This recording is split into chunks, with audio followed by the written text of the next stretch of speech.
বলিউডে একসময় হিট জুটি হিসেবে পরিচিত ছিলেন অক্ষয় কুমার ও প্রিয়াঙ্কা চোপড়া, কিন্তু পর্দার রসায়ন ধীরে ধীরে ছড়িয়ে পড়ে ব্যক্তিগত জীবনেও, আর সেখান থেকেই শুরু হয় বিতর্ক। সম্প্রতি এক সাক্ষাৎকারে বারসাত মুভির পরিচালক সানিয়েল ধারসান সেই পুরনো ঘটনার কথা প্রকাশ্যে আনতেই নতুন করে আলোচনায় আসে বিষয়টি। তার মন্তব্যেই ফের চর্চায় আসে অক্ষয় প্রিয়াঙ্কার সম্পর্কের গুঞ্জন।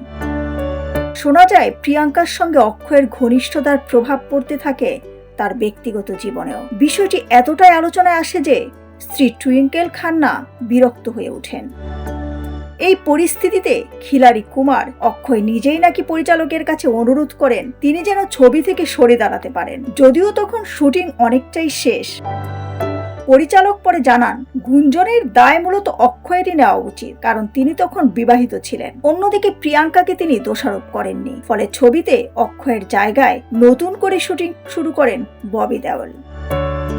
এই ঘটনার পর থেকেই অক্ষয় ও প্রিয়াঙ্কাকে আর একসঙ্গে পর্দায় দেখা যায়নি, অথচ একসময় তাদের জুটি দর্শকদের কাছে ছিল দারুণ জনপ্রিয়, আর আজও তাদের অনস্ক্রিন কেমিস্ট্রি নিয়ে আলোচনা থামেনি।